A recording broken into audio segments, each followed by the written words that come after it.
On this episode of the Warped Reality Paranormal Podcast, Ghost Joe and Kreepy Ken talk about the 1924 Ape Canyon Incident. You're not going to want to miss that. Plus, Edgegrave Dave gives us his awesome, horrible review on the new movie, Megan 2.0. Check it out. It's coming up right now. Do aliens exist, and are they among us? Are weird creatures lurking in the darkness? Do evil entities hide in the shadows of your bedroom while you sleep? Join us as we explore all this and more on the Warped Reality Podcast. Hey, what's going on, everybody? Welcome to the Warped Reality Paranormal Podcast. I'm Ghost Joe, and this is Season 5, Episode 3. I don't know why I keep announcing it, but hey, what the hell? I'm Ghost Joe, and with me is... Kreepy Ken. Yeah, I'm telling you, it's sticking. That's sticking. That's it.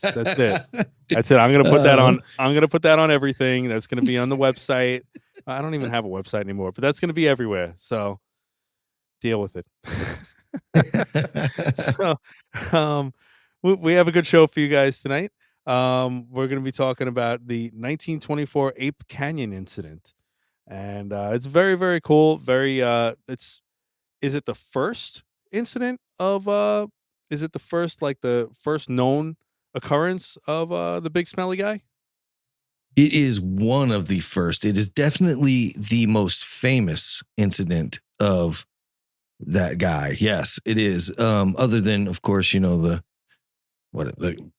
famous Gimlin tapes or whatever they are, Right. But that wasn't necessarily an incident. This is an actual incident.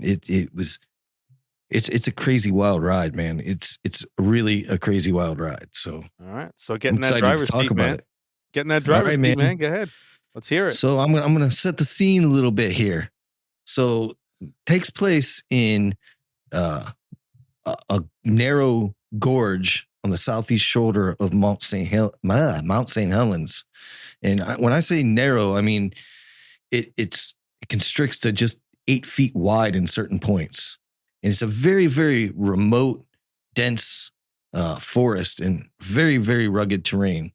And it's now part of a national forest. And I'm not even going to try to say that national forest name because, okay, so I'll try to say it. Are you ready? Yeah, go ahead. The Gifford Pinchot National Forest. That's my best go. I'm not even going to attempt to say this. It's the French words that give me the hard time, man. I'm telling you, I need to brush up on that. I think that was pretty good, though. Yeah, the Gifford, the T would have to be silent, right? That's what I'm thinking too. The T is silent, so it would be the Gifford Pinchot Natural. I can't say it. National Forest. Yeah, you're having a hard time with the national part. I was having a hard time with the other. I don't know what's going on. Yeah. All right. So keep going, sir. Keep going. So at the time, Mount St. Helens was really, really quiet. It was 56 years before, the famous eruption of 1980 happened. And gold prospecting was really, really active in that area in the Pacific Northwest. So there's a couple of important details that I'll get to, but I'm going to get to them later. I just want to kind of paint the story of what happened. So there were 5 miners that had a claim, a gold claim out on this mountain, out on Mount St. Helens. And they built a little cabin there, and put it all together. And in the days leading up to what would be known as the incident, so there were 5 men. Let me get back to that. There were Fred Beck, Marion Smith. Smith had his son with him, Roy Smith, a guy named Gabe Lefevre, and John Peterson. Those were the 5 men. So they started noticing these weird things as they were up there because, as you can imagine, this was their life. They spent weeks and weeks and weeks at this claim. They started finding these large footprints all over the place. They were about 19 inches long and they were 4 inches deep. So, 4 inches is pretty significant. Something with some heavy weight was put on this. And the interesting thing is that the footprints had 4 toes. So 4 toes, footprints. All right.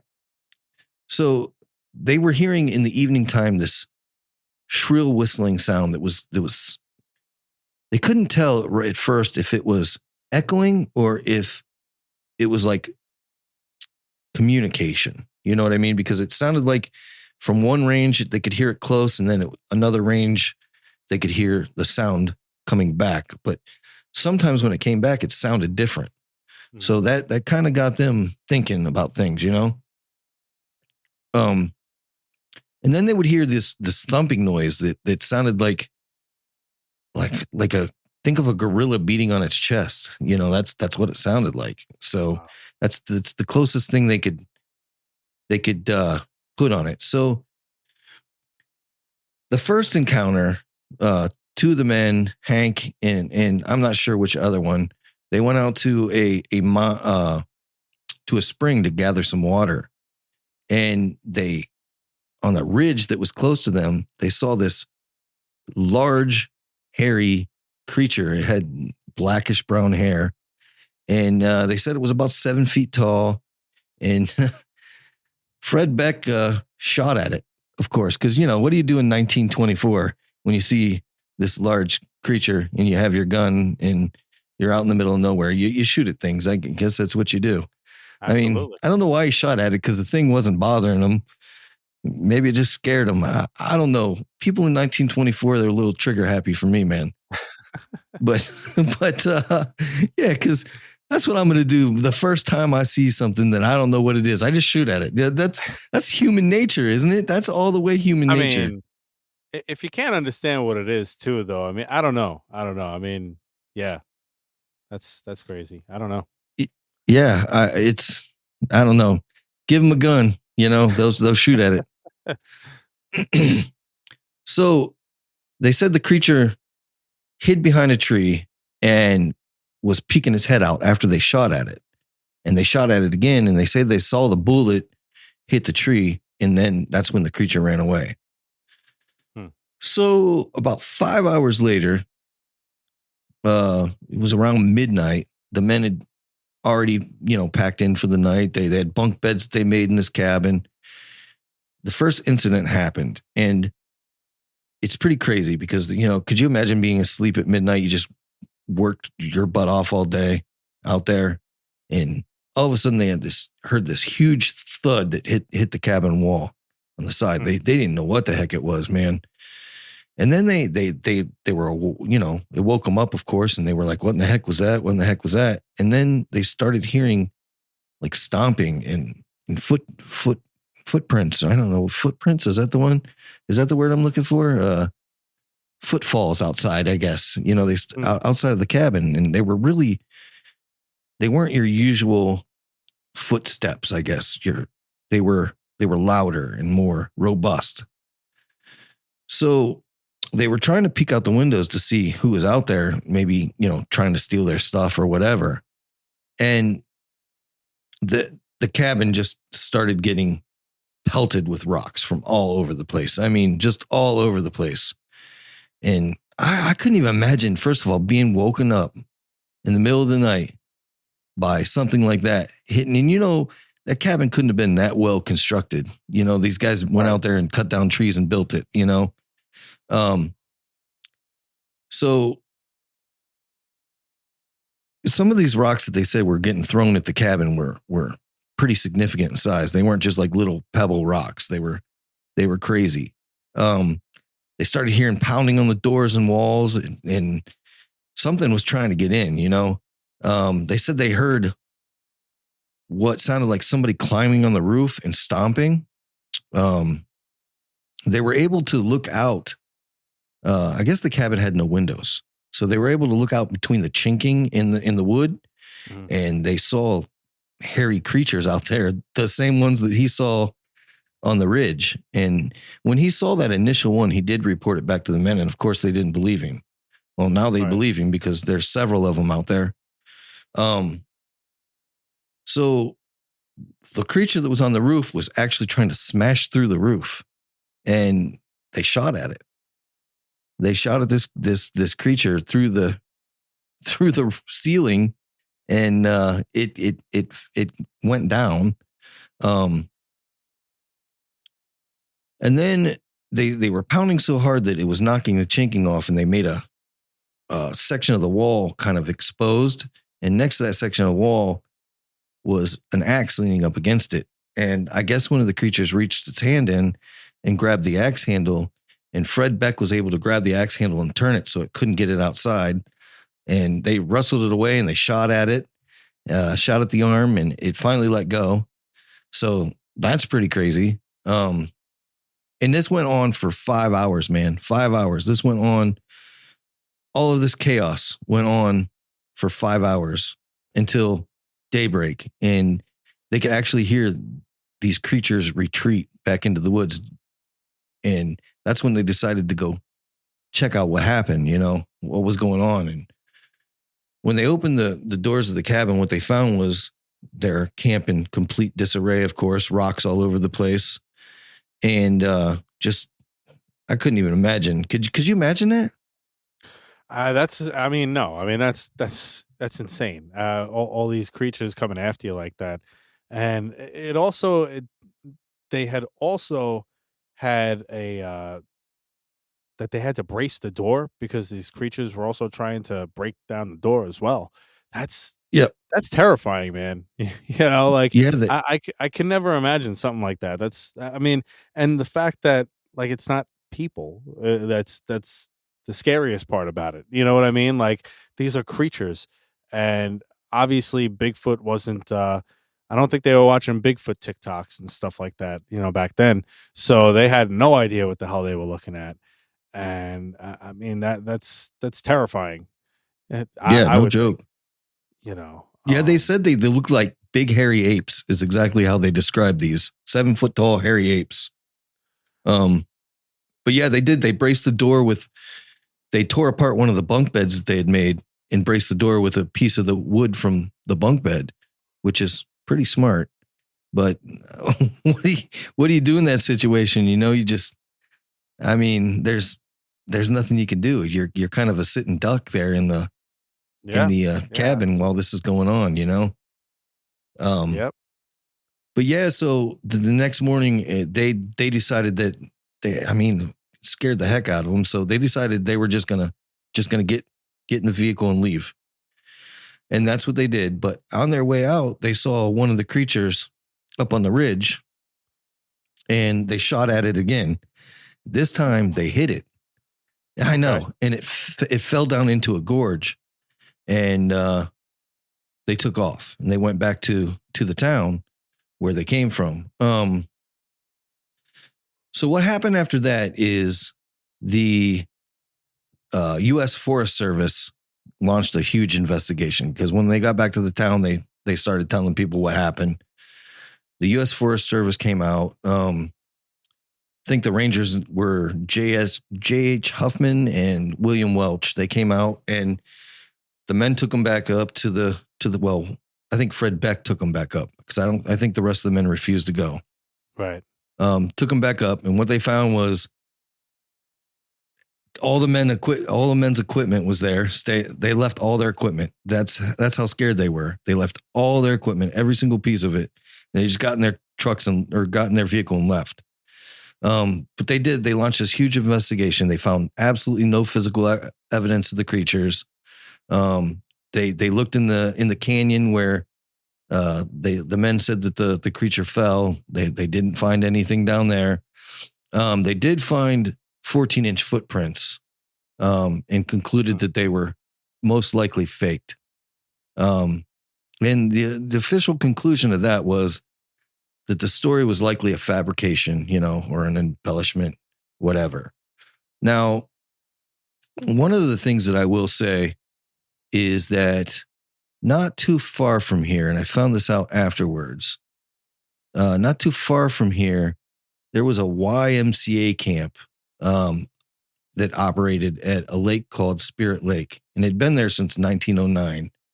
And one of the theories is that, some teenagers from the YMCA went out there and saw the men and thought it'd be fun to do, mess with them, which, yeah, I probably would have done something like that was when I was a teenager, but they said that these were boulders that were hitting the side of the cabin.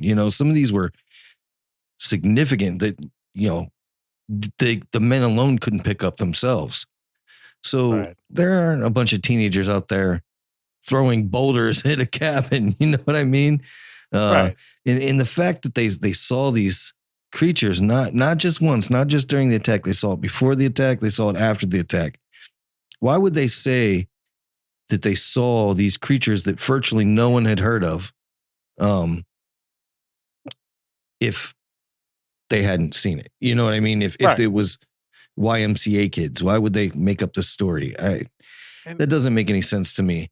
I mean, and also you gotta think about this too. Like these guys were minors. Like they like these are like roughneck. Like these are not prank guys. Like Yeah, these are real serious, hardworking. You know, men's men. Like they're not gonna be coming up with a stupid story. What for? And back then there was no 15 minutes of fame. There was no TV. It wasn't stuff like that. Nobody was, they weren't making TikToks, like in 1924, yeah. so what would they gain out of doing that? Nothing. Nothing at all, No, you no, know. nothing at all. And going along with that, hardened seasoned miners thing, these guys, two things to think about there is, some of the theories were that these were misidentified animals, which BS, man. I mean, these guys are out in these woods all the time. They know what a bear looks like. They know what a deer looks like, what an elk looks like. They aren't gonna say they're, what they said they were if they were bear. They know what bear looked like. And bears don't throw boulders also. Right, They just don't. And right, that's another thing. Plus, the fact that these guys left virtually all their equipment up there that they worked hard to get. I mean, some of that equipment isn't cheap, man. right. Some of Especially then, yeah. I mean, yeah, it's stuff you don't get back. right, Um, and the fact that the other men would refuse to go back up there. I mean, think about that. You spent all that time up there searching for your spot, right? To get your claim. And then you go as far as build a cabin, build bunk beds inside of the cabin, build a whole camp. Virtually, you're staying up there for weeks. So why would you go through all that trouble just to give that up? You know what I mean? yeah, Another one of the theories is that the guys hoaxed this because they wanted people to stay away from their claim because they thought this would scare people when they weren't around. Other people couldn't go up and just work their claim, which was illegal, but I'm sure people did it anyway. But this was kind of to protect their territory, so to speak. mm, Um, which would be an okay theory, but the men never went back up there ever again. right, Like that was the end of it. So yeah, why would they do that? And something scared the hell out of these guys because they didn't go back up there, which yeah, is, I find, one of the most telling pieces of, I don't even know if you'd call it evidence, but one of the most telling points of the story is that they never went back up there again. yeah. I mean, So, yeah. no, go ahead. Go ahead. Oh no, I'm sorry. No, what I was gonna say was, and a lot of this stuff that they said had happened, as far as with the rocks being thrown and stuff like that, is basically what a lot of people say that happens with these Bigfoot sightings. With Sasquatch sightings is rocks, or you hear knocking on trees and stuff. Then you find, sometimes you'll find trees completely broken in half.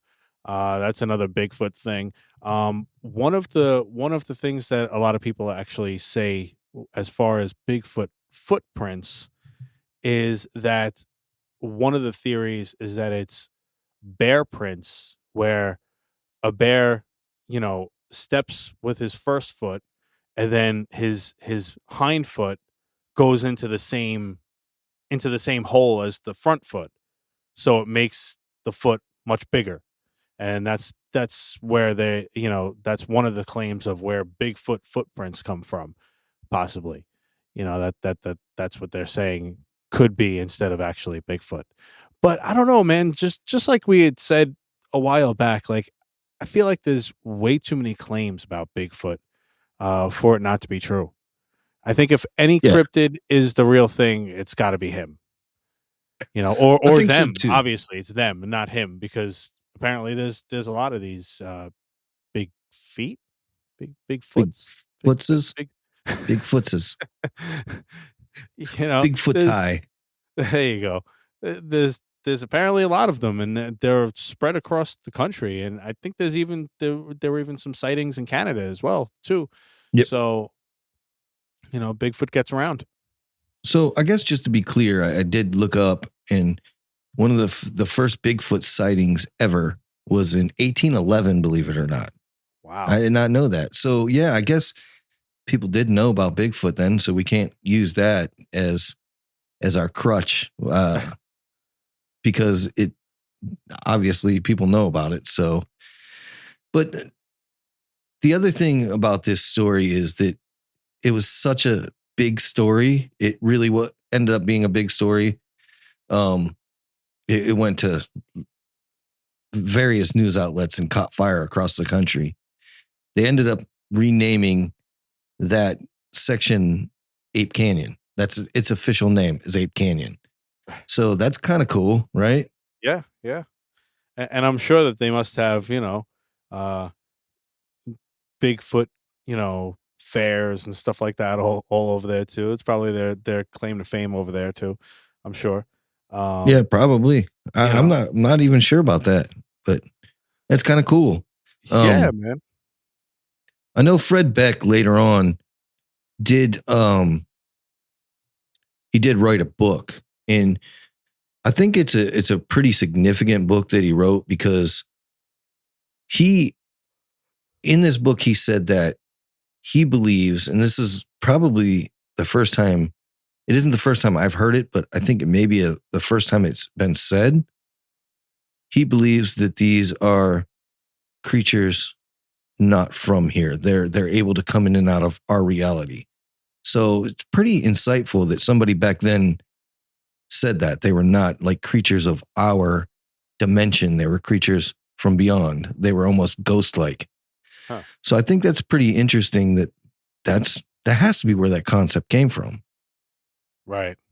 Right. Yeah. I But mean, we've heard that before, of that possibly being a claim. yeah, for Yeah. sure. I know that later on, like Bigfoot historians and all kinds of extensive investigations have been done up there. It's a really not since the volcano. It's since the volcano erupted. It's become really, really hard to get to. But I know I watched a TV show not too long ago. But I think it was aired in 2013 that this guy claimed to discover the original location of the cabin, and he even said that he found square nails and an axe. And I remember seeing this in a TV show and thinking how interesting that was. That he found square nails because square nails are pretty definitive of that era. So in there, I'm sure there aren't too many claims or cabins out that way, things that people built up there in the middle of a narrow gorge, So I thought Yeah. that's Yeah. pretty interesting. Yeah. No, it's definitely an interesting case. I mean, I know I'm a paranormal guy, but I never even heard this before you had brought it to my attention. Um, I guess I most of the research I normally do usually is like the ghost research, UFO kind of stuff. So I don't really delve too much. I mean, I love this stuff though with the cryptids. So that's definitely a cool story about the Ape Canyon. Very, very Yeah, cool. Bigfoot's pretty. There's a plethora of Bigfoot stories out there. I mean, you got Yeah, I think it was a guy I think it was Michigan that claimed to be able to speak to Bigfoot. You have tons and tons of stories of people that were kidnapped by Bigfoot. There's a pretty famous case, and I cannot think of the guy's name.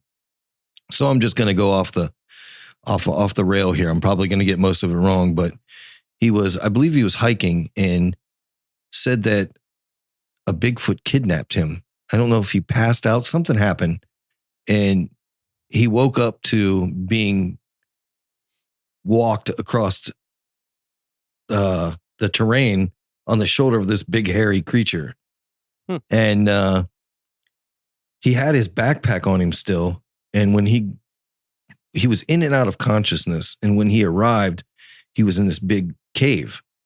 And he said that there was a mom Bigfoot and a dad Bigfoot and a little girl Bigfoot, I think it was.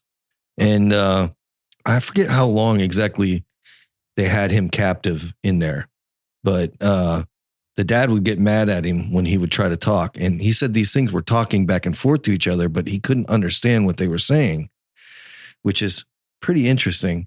But he said that they would feed him, and he had stuff in his backpack, and he would give them little things from his backpack, and they thought it was interesting. And the dad would always grab it first and look at it, and he kept trying to find ways to escape. And I think he was in there for a couple of weeks with these things. And he could not find a way to escape. He said if it was just the mom and the kid, then he thinks he could get away with it. But he was really, really afraid of the dad, because it was huge. And it's crazy to think about. But the way he did end up getting away is he had a can of snuff in his bag. And, back in the day, it isn't like the snuff of today. Snuff was like a powdery tobacco. It's powdered tobacco, basically. And people snorted it. You snort it and you get this high from, like a buzz, like you would if you were chewing tobacco or whatever. And he pulled this tin out, and the dad grabbed it from him, opened it up, and ate the whole thing. And he said he just watched, and a couple minutes later, this thing started just writhing in pain and was on the ground, getting sick and rolling around. And he said that's when he made his escape. He got up and took off running. And he said the female chased him for a while, but he ended up getting away. He had a good head start on it because it was tending to the male, I guess, when it was in its pain. But Wow. yeah, really, there's tons and tons of interesting Bigfoot stories out there. And I'm in the mind that I don't even care if they're made up. They're interesting that these things are out there, and the theories on Bigfoot just are really deep. There are lots of really deep theories. You almost always see with a Bigfoot, a UFO.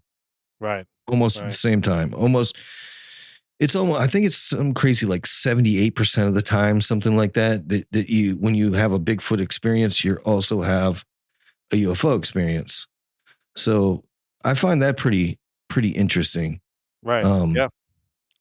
So what does that mean? You know what I mean? Like, Yeah. I mean, are they aliens? Are they like scouts? Is that, I mean, maybe they are interdimensional, and so are UFOs. I mean, it's crazy the theories that you kind of come up with. I think nowadays, more people are thinking that they're interdimensional than just regular creatures out there. yeah, It would make sense. I mean, as much as interdimensional could make sense, it would make sense because we haven't found any of the dead bodies. exactly. Stuff like that, or in this case, they, he shot the Bigfoot, or he fell off the gorge, and they couldn't find the body. Unless the other Bigfoots take the bodies or whatever, or hide their, who knows? But it definitely makes sense that they could be interdimensional, I guess, in that sense. Yeah, for sure. And that's interesting about them not finding bodies. It wasn't long ago that we first discovered that apes were real. They were kind of a cryptid before we found them, the great ape, right? Right. Like, and it wasn't that long ago. What was it, 1920 something? 1910? It wasn't that long ago. No. And before that, they were just like, oh yeah, they'd hear stories of them, and people go, oh yeah, those aren't real. They aren't real. And then boom, they're real. The really interesting thing about gorillas and apes and that sort of thing is you don't find their bodies either. Like, you don't just find their bodies and bones because they bury they're dead. So, Right. I mean, I don't know if Bigfoot do that, but I always found that correlation, or I always found that as a possibility, Right. that maybe they do. I don't know. But yeah, I know there's no shortage of Bigfoot stories out there. And this just happened to be one of my favorites because it's, you don't hear of them attacking all that often, like No. you will every once in a while, but not all the time. Usually, I talked to a guy one time, Joe. He said that he was a Bigfoot researcher, and he was in Michigan as well. And he said he's been researching Bigfoot for 20 years, and he'd always go to the same spot, and he'd see him all the time. He could see him like almost every time he showed up, which I found unusual. But he said he thought that they were getting familiar with him since he goes to the same spot every time and he always sees them. And I'm like, okay, maybe, I don't know. So then he tells me one day he was getting in his truck, and, he spent 20 years the same spot. One time he was getting in his truck and he heard somebody call his name. And he was like, what? And he said, yeah, I heard somebody call my name. And I turned around and said, hello? He said, and then it called my name again. And he's like, what in the heck? And then he said he saw a Bigfoot, and the Bigfoot was calling his name. And I said, all right, listen, man, like, Right. you had me all the way up to this point when Bigfoot's now saying words and talking. You know what I mean? Now you kind of lost me, man. And he said, well, listen, they aren't dumb. He said, we haven't found a body yet. Nobody's even really found one. He said, they're not dumb. They know about us. He goes, and I've been visiting the spot for 20 years. He said, so when I'm up there, I talk, I say things. He goes, who in the heck knows? I mean, maybe they picked up on that and they've been practicing and try to say it, and I'm like, okay, that adds a little bit more credence to what you're saying. I didn't think of it like that, So I just thought that was kind of a cool story to throw in there. Yeah. Let's put that out there too. If anybody's ever seen a Bigfoot or any cryptid or anything paranormal, 845-600-0744. Let us know about it. You could do it anonymously if you want to, and we'll play it on the show if you want us to. If you don't, that's cool too. We could just tell the story, or you could email us at ghostjoeny@gmail.com also. And we'd definitely love to hear your experiences if you've seen any of that. I actually had a guy, he was on my show a couple times, called Al Santoriga. His name was Al Santoriga, and he's called the Squatch Father. Okay. And and he's had many experiences actually, from Bigfoot to Dogman, and he said Dogman terrified him. Yeah. I think he said that he was within like 5 feet of Bigfoot.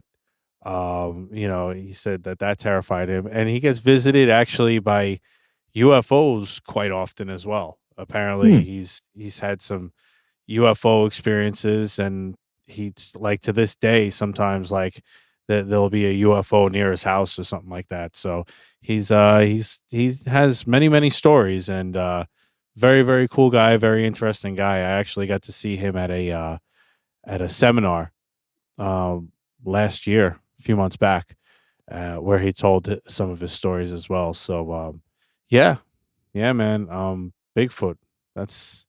And the fact that in this case there were many of them Yeah. is crazy, you know. I mean, and that they were.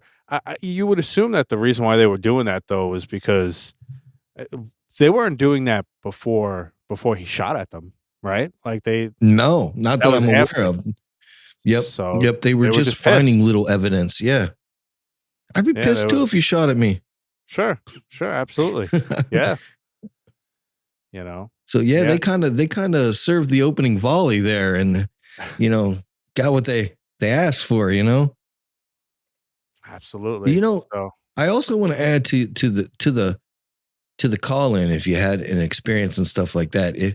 If you are a Bigfoot and you have learned how to say Joe's name or learned how to use the phone, call in and say Joe's name or talk to us, man. I mean, come on, Bigfoot. You know, that or would be awesome.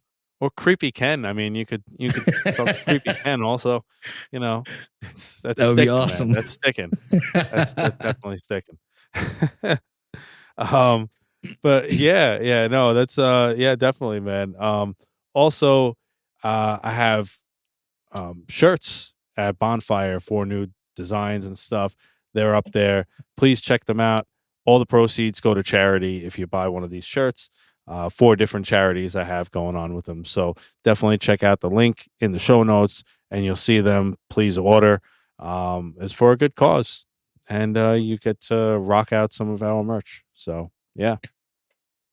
Have you ever seen oh, what the heck was that show called?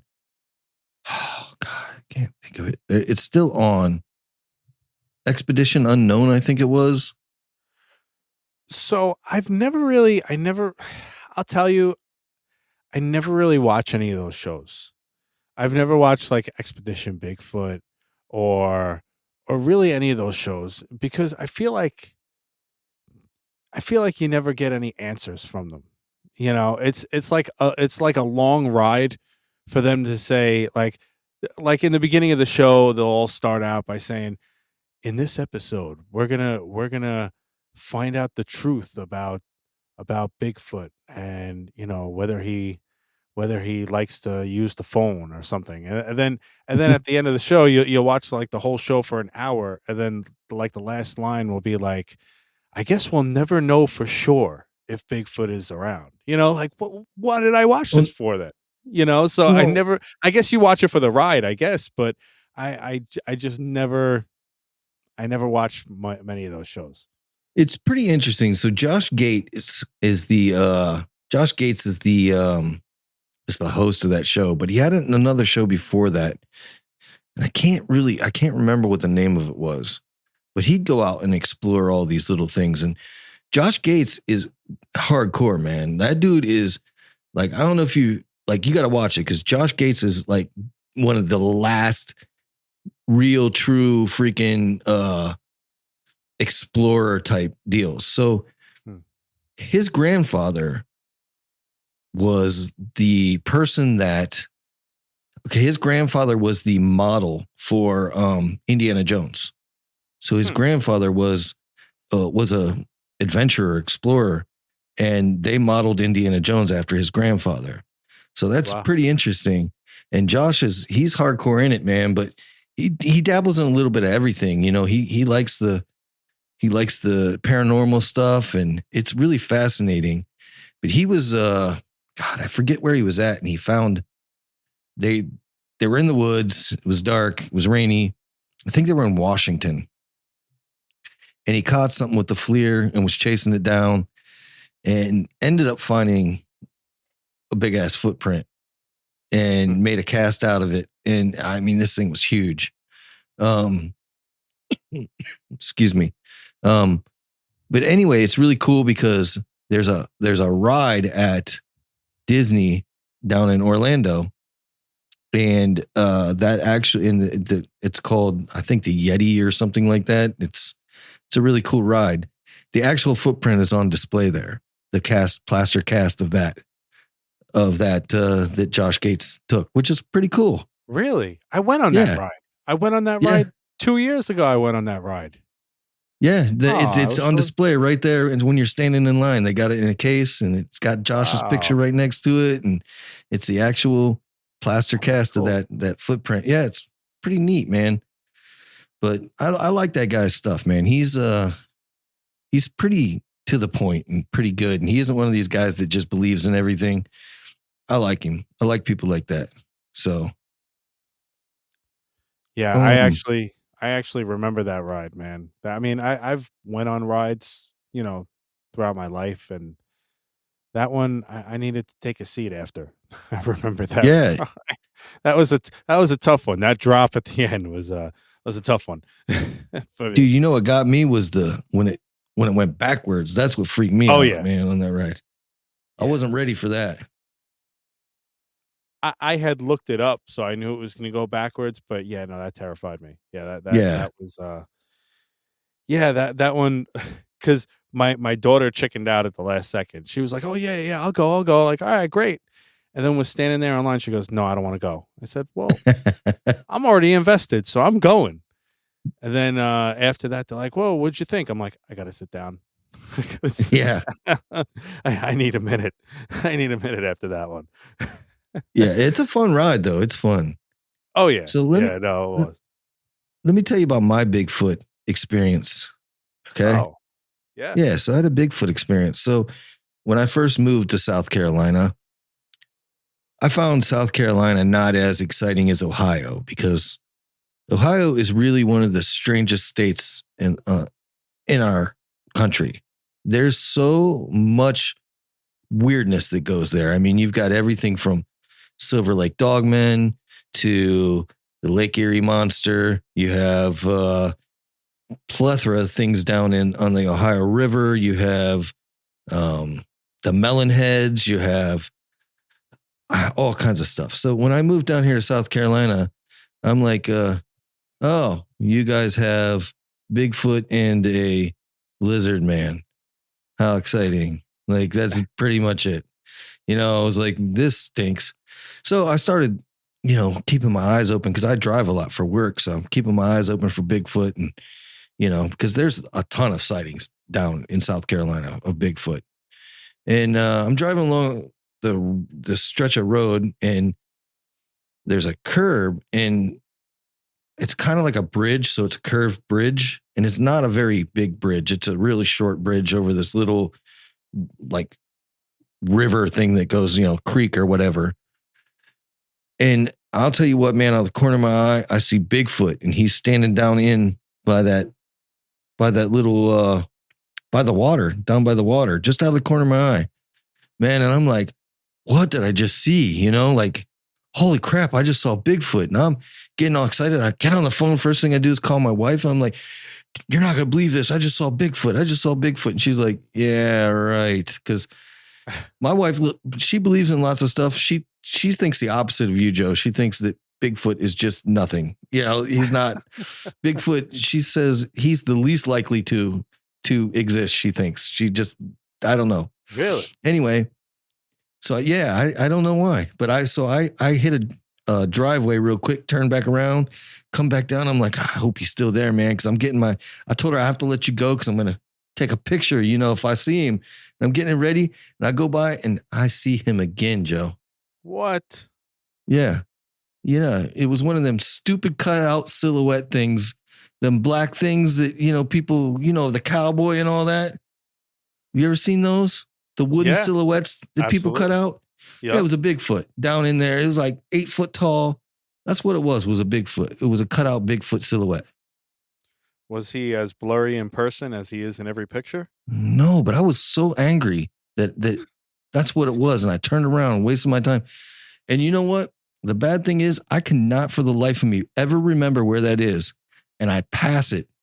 I will pass it every once in a while. And it gets me every single time. It's perfectly placed in the very like perfect place for you because you're just driving by so fast and you just see it out of the corner of your eye and you're like, oh my God, it's Bigfoot. And that's not Bigfoot, man. Why would somebody do that to me, Joe?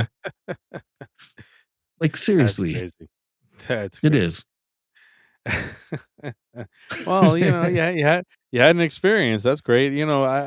I drive to work on the midnight shift every night, and I'm like always like looking up at the sky, like, because upstate New York is big with UFO sightings, especially near me with the Pine Bush UFO and Paranormal Museum. Yeah.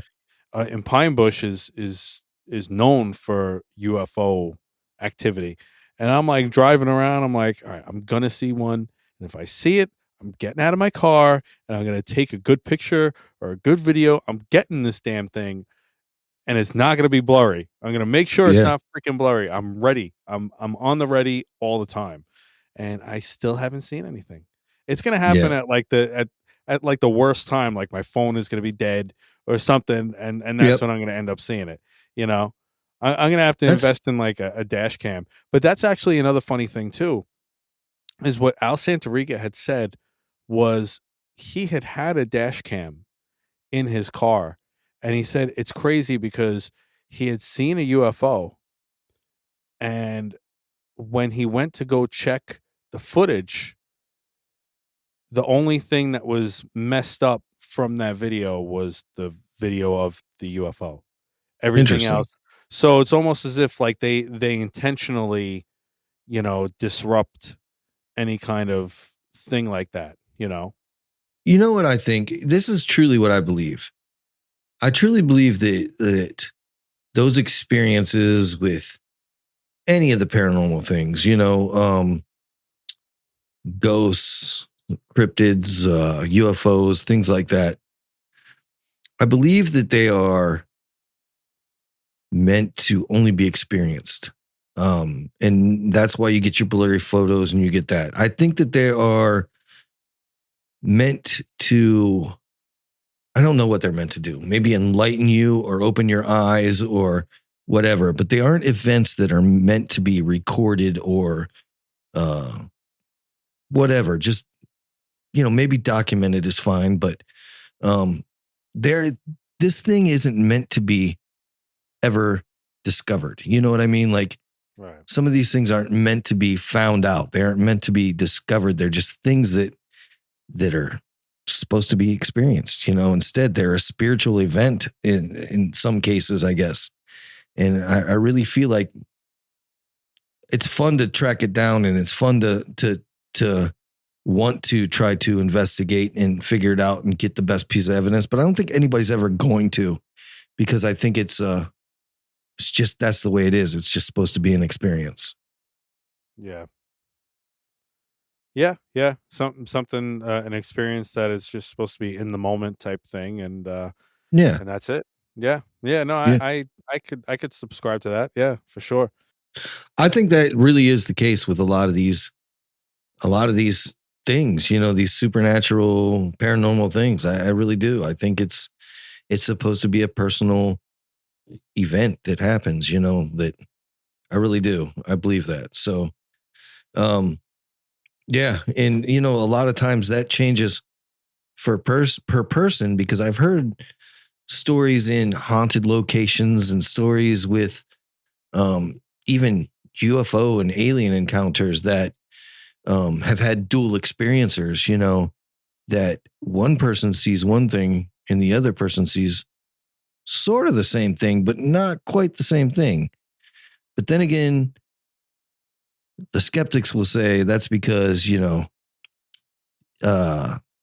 it's because eyewitness accounts of things aren't, they aren't always the best. The human brain sees what it sees. And I think that's bullshit. You know what I mean? Because if I see something, I know what I've seen, especially if it's something significant like that. Like I know what I saw, I mean? Like, but I find those cases interesting where two people will see the same event and have two different accounts of it. I mean, they can be similar, but they're not in a lot of ways. And I find that fascinating. So before we call it a day and say goodbye to you guys, let's check in with Edgegrave Dave on his awesome, horrible review on the new movie, Megan 2.0. Remember, there's going to be spoilers, and it's a brand new movie still in the theaters. So if you don't want to know anything about it, then don't listen, okay? But I definitely think you should. Edgegrave never really says too much that's going to really ruin the movie for you. So definitely check it out. but just know there could be spoilers ahead. All right, let's go. Take it away, Edgegrave. Horrible reviews with Edgegrave Dave. All right, grave diggers. Edgegrave Dave did it again. And just like the trailer for the movie that we're about to discuss, I saw another one on its opening night I just bore witness to and came out of the movies seeing Megan 2.0 on its preview night before it's unleashed on the entire world tomorrow at the time of this recording. Oh man, we've got a lot of ground to cover.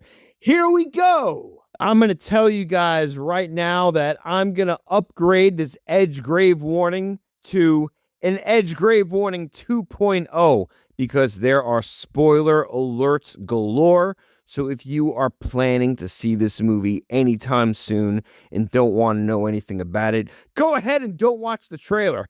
That's for starters. But you might want to hit the stop button right now and come back to this review later and continue onward with your journey for the rest of the podcast this evening. All right, guys, first things first, this is once again the powerhouse of Jason Blum and Blumhouse Productions, distributed by Universal Pictures, Atomic Monster. This is produced once again by Jason Blum and James Wan. I love Violet McGraw. She has come back, directed by Gerard Johnstone, story by Gerard Johnstone and Akilah Cooper. And once again, we do have Amy Donald physically portraying the Megan character while Jenna Davis voices the character. This film is currently rated PG-13, and just like the original, I sure hope that when it does get its streaming re-release, that we do get the unrated version because that adds just a little bit more flavor, but I gotta tell you, for a PG-13 movie, this sure as hell does push the envelope. So what I'm going to tell you guys straight from the beginning here is that this film may completely divide the audience. You might have some people out there that are going to love this movie. You're going to have some people out there that are going to say, what the hell happened to this movie? This is one of the rare occurrences in cinematic history where I'm going to say it right now, this sequel completely changed genres. Now, I do review horror films. I review horror books, games. Horror is the name of the game. But this film really did something completely different. Now, I say this because if you're expecting an AI robot slasher done in glorious PG-13 style with some deaths, what you're actually getting is an action John Wick Mission Impossible Avengers sci-fi movie with a little bit of horror elements. You see, 2 years have now passed, and Aunt Gemma and Katie are trying to put their lives together. And Gemma has now become an author and is now an advocate for regulating artificial intelligence. Apparently, Katie works in the lab too, and not only has become more intelligent, but she's been honing in on some serious Steven Seagal kick-ass martial arts skills. The problem is that Megan's technology has now been stolen by an evil defense contractor to create the ultimate military robot named Amelia. And you want to know what that stands for? Autonomous Military Engagement Logistics and Infiltration Android. Try saying that 5 times fast. So how does Megan fit into all of this, you ask? Well, apparently she's been lurking in the shadows of their smart home. And she's been watching over them the whole time, watching over them so much that her original programming is still protecting Katie. But she's now learned from the evils that she has done, and they need her help in destroying Amelia, not to mention uncovering the mystery of what's coming next. With so much witty dialogue, action sequences, and the constant banter back and forth, not to mention that the switching between the characters from what Amelia is doing and how they're trying to stop her, and then what they eventually uncover, there is a lot to take in here. This film completely abandons a typical formula and tries to become a mashup of so many things. In many ways, this does work very well. There's not 1 second that you're going to be bored with this one, kids. The best thing about it is that if you weren't rooting for Megan before, you're sure as hell going to be rooting for her now. But can we trust Megan? That is a question that you're just going to have to find out for yourselves. What they switched out for the little bit of gore that the original film had and for the slasher aspects was some pretty intense action sequences and some martial arts, not to mention weaponry, infiltration, a little bit of a mystery aspect, and what evil really is with AI. They did cover that in the original film, but this film really does question the true horror of what our future holds. Like I said in the original film, in a very Terminator Skynet type way, we do question what the future of self-aware technology and robotics really has. That is a true horror in itself. It'll always be in the back of your mind during this film, and it certainly does make you think. But the entertainment factor, you can't help but just to really love almost all of the characters, except for the ones that you want to see find their end. And just when you thought that there weren't enough elements in this movie, this film also does mashups of singing, dancing, comedy. It does also have that Pumpin' Knight Rider song during a car chase scene. And it also lets you question, aside from the AI that's in the back of your mind, good and evil and what life really is. This is definitely a thinking movie. And that's another thing that I do like about it. But one of the things that I don't like about it, guys, this trailer gave away so much. I know that the modern way of showing trailers is to get asses in seats, but we don't need that. I'm more of a teaser trailer guy. After we get past the first trailer, I don't really want to know what's going to happen because it just gives the whole thing away. However, from trailer number 1, and they've been showing trailers for a pretty long time, as this movie was supposed to come out initially in January of 2025, they just gave away so much in that trailer. But what gave me so much of a fun theatrical experience is I would like to take the time to thank 3 very special people. Mrs. Allie Edgegrave, Morgan Edgegrave, and I am Bioshock Bill. I just can't help but to give praise to this movie for trying to do something different and also just keep on entertaining you and making you think the whole time. For that, I give it a lot of credit for. It's just that it is going to alienate some of the fans. And even though I did try to look away from the trailer, I was expecting just a little bit more horror going into this, but that does not make it a bad movie by any means. It's just that it was very risky for them, and it may make or break the numbers by the end of this film's release.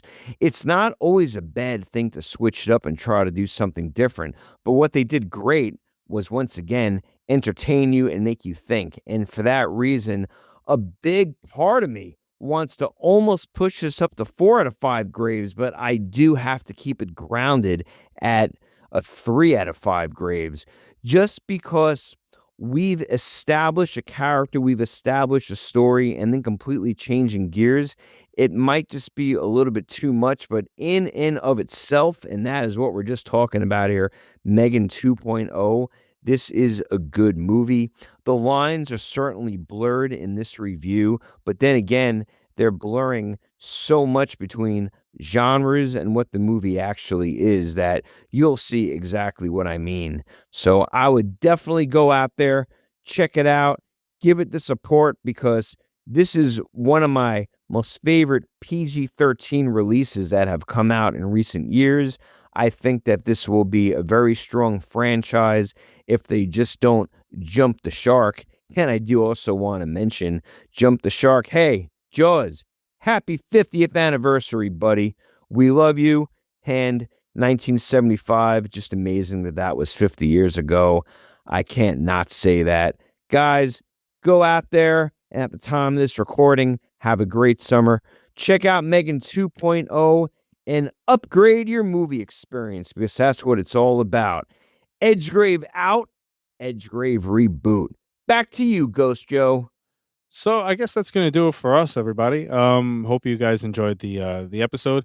Also, check out all of our socials, man. We have TikTok, Instagram, and Ken's going to start getting on them too, right, Ken? You're going to start doing some stuff. Yep.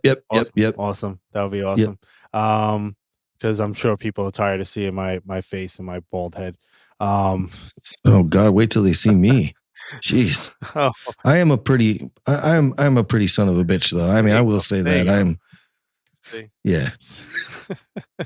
So I don't look like Bigfoot at all.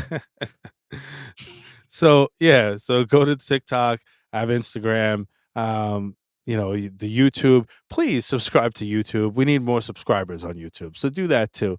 And check out the Facebook and everything, and the Get Haunted Paranormal Network. And I'm talking a lot with my hands because I'm Italian, so that's just what I do. And yeah, so I hope you had a great time, and we'll talk to you guys next week. So see you next time. Later. See you later. Thank you for listening to the Warp Reality Paranormal Podcast, and thank you to all of my guests and contributors that help make this show possible. If you have a paranormal experience you'd like to share, questions, comments, or you'd like to be a guest in the show, please leave me a voicemail at 845-600-0744, or you can email me at ghostjoeny@gmail.com. You can do so anonymously if you'd like. Also, please check out our show notes for all social media links of this show and some of our friends. The Warp Reality Paranormal Podcast, uncovering the unseen.